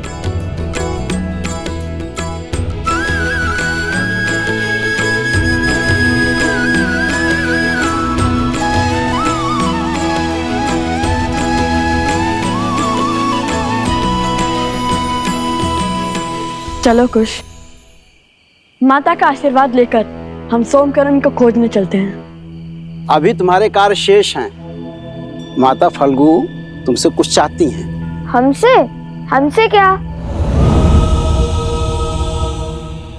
उत्तर नहीं देना था तो बोलते थे, क्यों आंखें क्यों मूंद ली? कुश, वे ध्यान कर रहे हैं। क्षमा ऋषिवर, अब ये मौन रहेगा।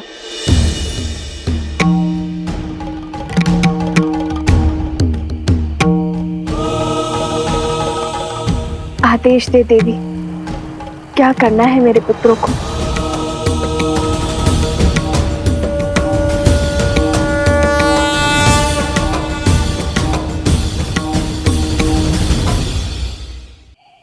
आदेश दे देवी, क्या करना है मेरे पुत्रों को? आपने और आपके पुत्रों ने मुझे नया जीवन दिया है। सीता, मैं चाहती हूँ आपके पुत्र अपने हाथों से मेरे इस तट पर एक मंदिर बनाए, आपका।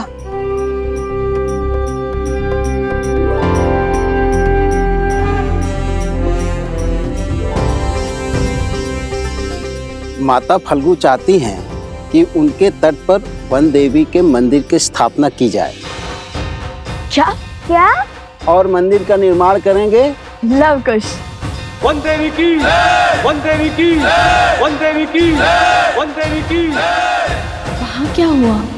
ऋषि असुरी के तप में मेरी इच्छा जानने की शक्ति, उन्होंने ये इच्छा सबको बता दी। आपका आभार माता।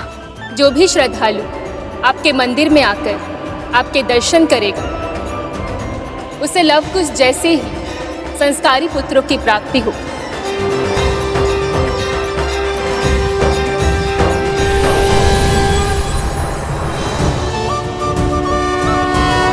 यदि हम अभी मंदिर बनाएंगे तो सोमकरण को बचाने में विलंब होगा, कष्ट में होगा वो।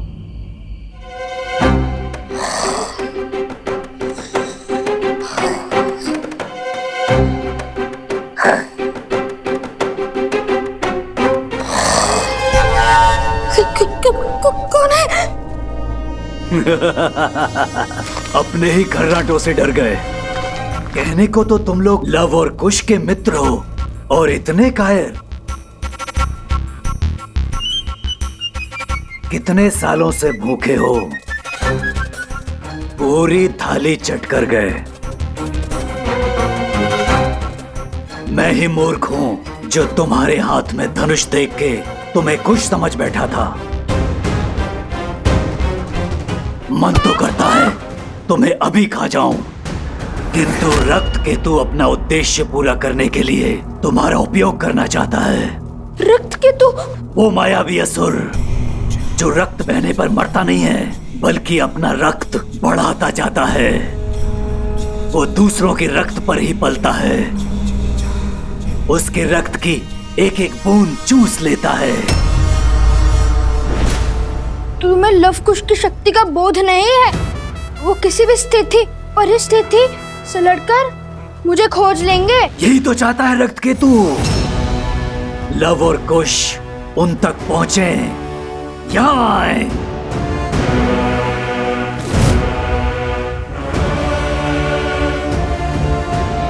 चिंतित मत हो, इस मंदिर की स्थापना से धर्म की शक्ति बढ़ेगी और अधर्म दुर्बल होगा। कुछ ही क्षण में सूर्य उदय होगा और सूरज के पहली किरण के साथ मंदिर की स्थापना करके तुम दोनों प्रस्थान करोगे। जो आज्ञा ऋषिवर। जो आज्ञा ऋषिवर।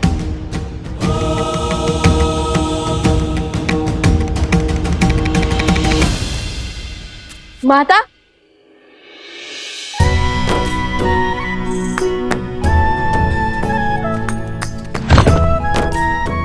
जानती है माता, देवी फल्गु ने हमें आपका मंदिर बनाने का आदेश दिया है।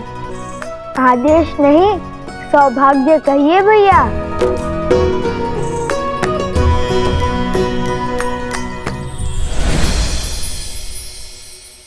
देखिए माता, महाराज जनक का तुनीर उन्होंने उपहार में दिया है हमें।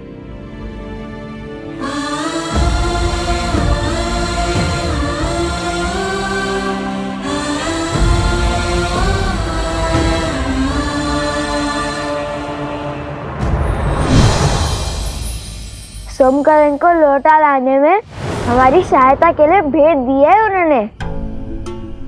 सोमकरण? क्या हुआ है उसे? माता, मकरासुर का एक असुर सैनिक उसे उठा ले गया।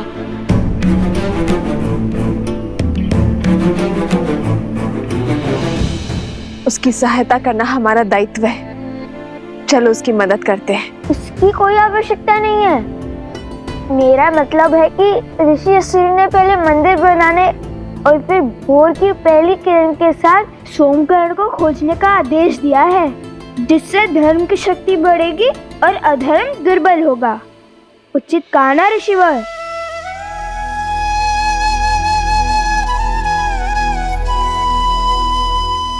ऋषिवर सोमकरण? चिंतित ना हो देवी, लवकुश सोमकरण को अवश्य खोज लाएंगे, किंतु देवी फल्गु की इच्छा पूरी किए बिना उनका यहाँ से प्रस्थान अनुचित होगा। जैसी देवी फल्गु की इच्छा।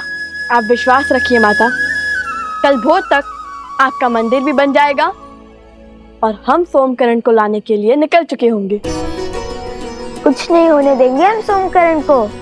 वही तो है जो मेरी हर कथा पर 100% विश्वास करता है। ना कोई प्रश्न पूछता है और ना कोई उत्तर चाहता है। अपने परम मित्र को प्राण देकर भी बचाऊंगा मैं।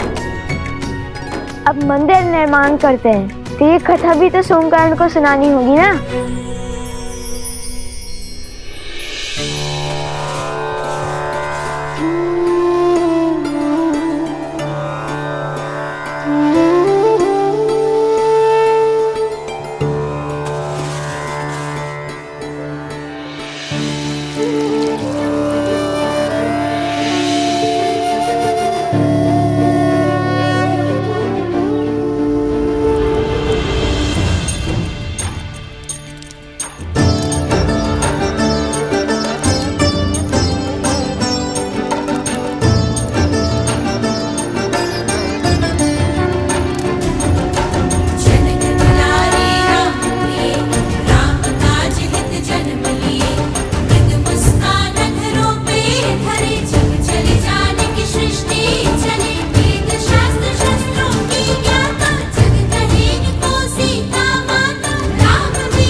वन देवी की, वन देवी की, वन देवी की।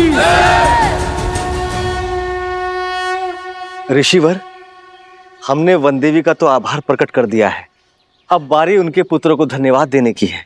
हम सब उनके आभारी हैं ऋषिवर।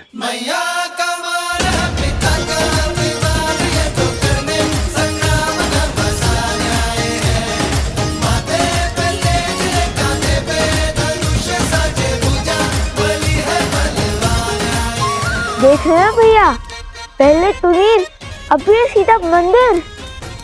माता ने क्या कहा था कि धर्म के पथ पर धूप भी होती है और छांव भी। समझ गया।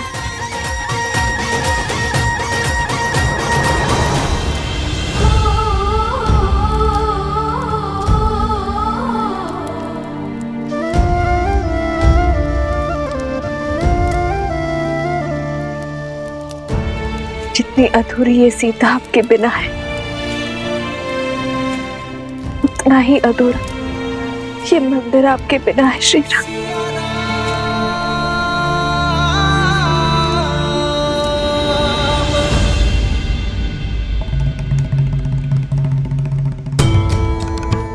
अपने अश्रु पोंछ लीजिए देवी। जब किसी महापुरुष या महान आत्मा के हृदय में कोई इच्छा जागृत होती है तो न केवल उसके अपने सत्कर्म अपितु उसके अपनों के सत्कर्म भी मिलकर उस इच्छा को पूर्ण करने में एकजुट हो जाते हैं। अर्थात देवी सीता की इच्छा पूरी होगी? क्यों नहीं देवी, आने वाले समय में फाल्गु नदी एक तीर्थ स्थल के रूप में पहचानी जाएगी, जहां श्रद्धालु संसार भर से आएंगे और कुछ ही वर्षों पश्चात वन देवी के इस मंदिर में श्री राम की एक मूर्ति स्थापित होगी और फाल्गु में जिस स्थान पर देवी सीता ने तप किया था वो सीता कुंड के नाम से विख्यात होगा। यहां आने से पापियों के पाप धुल जाएंगे और वो पवित्र होकर वैसे ही चमकेंगे जैसे तप करके देवी सीता ने फाल्गु को चमका दिया। किंतु लवकुश का क्या? अभी तो एक विपदा से बाहर निकले थे, फिर दूसरी की ओर चल पड़े हैं। देवी, मैंने आपसे पहले भी निवेदन किया था कि ऐसी परिस्थितियों में हमें धैर्य रखना चाहिए।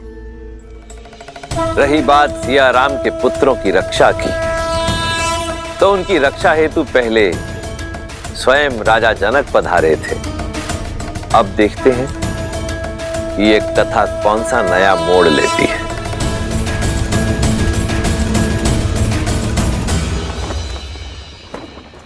क्षमा करें प्रभु, मुझे नहीं लगता कि भरत भैया आपका ये आदेश स्वीकार करेंगे। प्रभु, वो प्राण दे देंगे, किंतु आपके रहते वो अयोध्या का सिंहासन नहीं स्वीकारेंगे। भरत को मानना होगा हनुमान, क्योंकि ये उसके बड़े भाई का आग्रह है, अयोध्या के महाराज का संदेश है। भरत अयोध्या के साथ प्रतिबद्ध होगा, मैं स्वयं उसका राज्याभिषेक करूंगा।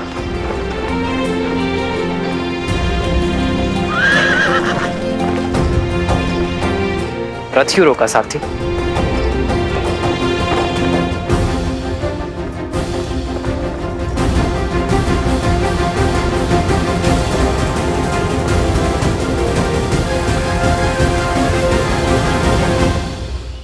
निश्चिंत होकर जाइए माता, और हमारे लिए चिंतित न हो। हम शीघ्र ही आश्रम पहुंच जाएंगे, वो भी सोमकरण को लेकर। ऋषि असुरी ने हमें उत्तर की ओर जाने का आदेश दिया है, वही मिलेगा सोमकरण। वो बच तो जाएगा ना? क्यों नहीं बचेगा? उसे पकड़ने वाला मकरासुर का तुच्छ सेवक है, और हम मकरासुर को मारने वाले लवकुश प्राणी तो इसके संकट में है। मूर्ख है जो हम जैसे वीरों से टकराने का दुस्साहस कर बैठा।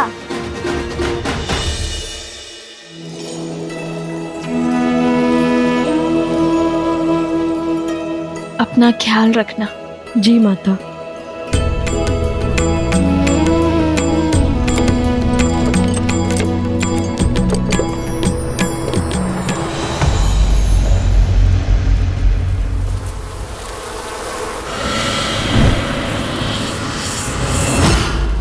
मेरा बच्चा चंद्रबाबू।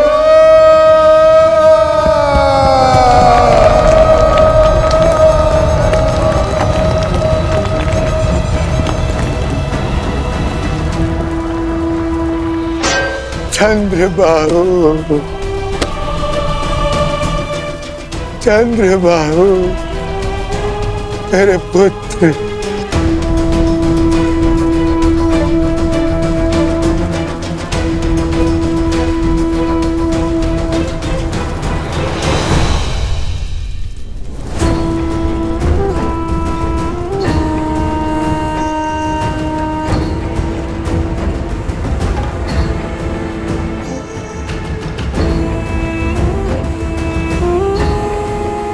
बहुत प्रसन्न होगी ना तुम? प्रसन्न होगी ना अपने पति को छलकर अपने पत्नी धर्म से विमुख होगा? अरे जिसके प्राण ले लिए उसके लिए विलाप का स्वांग क्यों?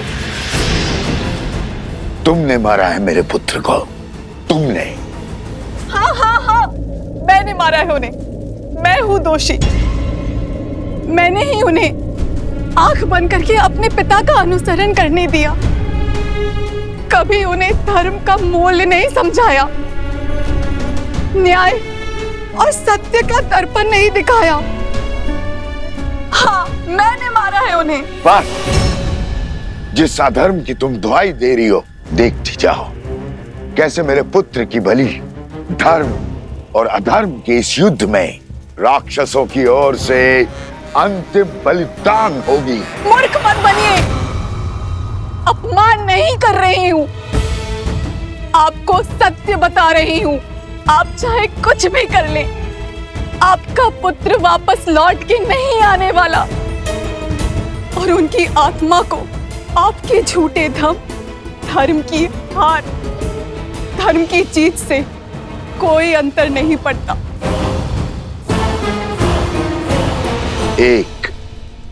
केवल एक कार्य था तुम्हारा, ब्रह्म मंत्र का जाप, उसमें भी मात खा गई।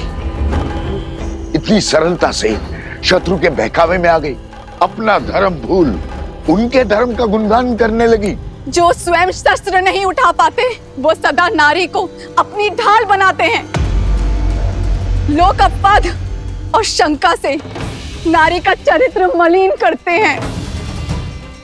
आज मैं पद्मा अपने संचित सभी पुण्यों के बदले आपको श्राप देती हूँ कि जिस नारी को आप खिलौना समझते हैं वही आपका अंत करेगी।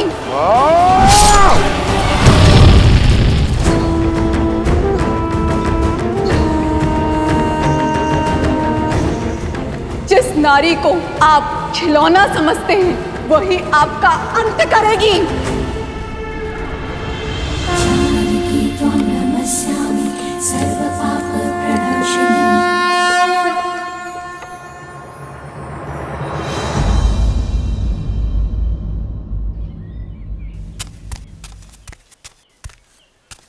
कुश कुश, हाँ, चाल में शीघ्रता लाओ कुश, हमारे पास इतना भी समय नहीं है।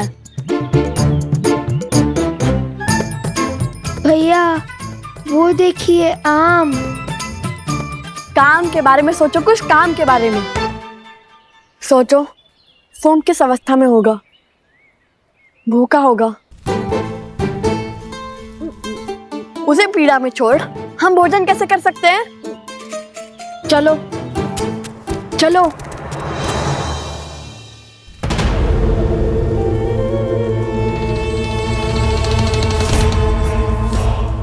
रक्त केतु,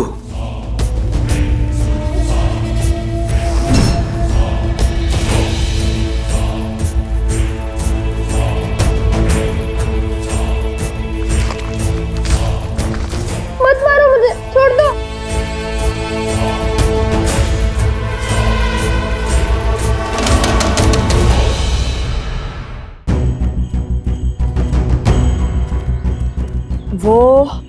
वो इस ओर गया होगा, क्योंकि अन्य दिशाओं में तो राजा श्री राम का राज्य फैला हुआ है। वो उसी ओर गया होगा। होगा नहीं भैया, होंगे। असुर भेड़ियों की भांति होते हैं, झुंड में घूमते हैं।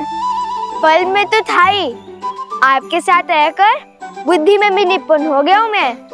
तब तो वो किसी ऐसे राज्य में गए होंगे जहाँ अधर्म का वर्चस्व हो। तो उस राज्य के राजा को हमें हराना होगा भैया। जब उस राज्य का अंत करेंगे तब उस राज्य पर हमारा अधिकार हो जाएगा ना भैया। किंतु हम तो ऋषि पुत्र हैं, राजकुमार नहीं, तो हम इस राज्य का क्या करेंगे? हम वो राज्य श्री राम के चरणों में अर्पित कर देंगे।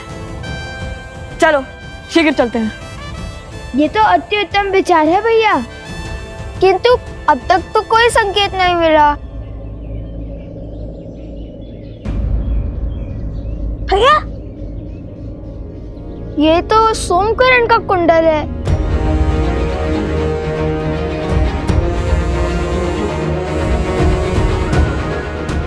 अर्थात वो उसे इसी ओर ले गए होंगे। सचेत रहो भैया। श्री राम के चरणों में राज्य रखने से पहले ही हमें संकेत मिल गया। चलो अब हम केवल श्री राम की बातें ही करेंगे।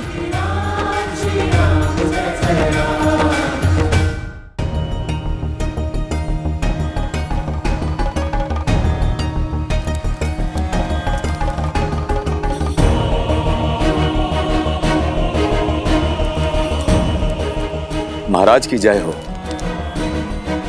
ये यज्ञ कैसा आ रहे सुमंत? आपके भाई पितृ यज्ञ कर रहे हैं श्री राम।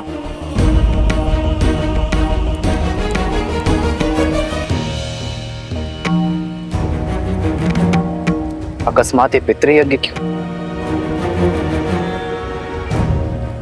आर्य सुमंत, प्रभु के प्रश्न का आप उत्तर दीजिए। आपने युद्ध से लौटकर राजकुमार भरत को राजभार संभालने का निर्णय किया था, और वो अपने राजा की आज्ञा को ठुकरा नहीं सकते, इसलिए वो ये यज्ञ कर रहा है।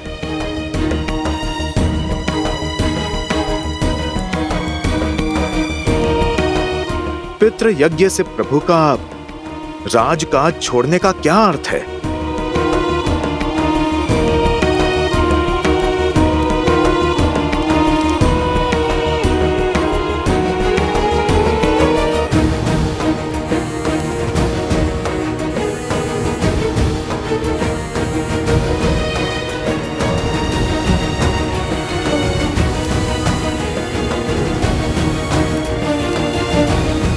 भैया आ गए, अंतिम आहुति आरंभ कीजिए गुरुदेव।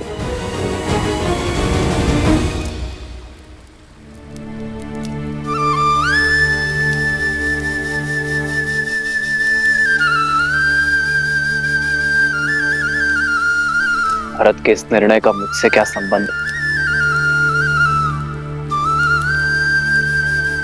जानता हूं मैं,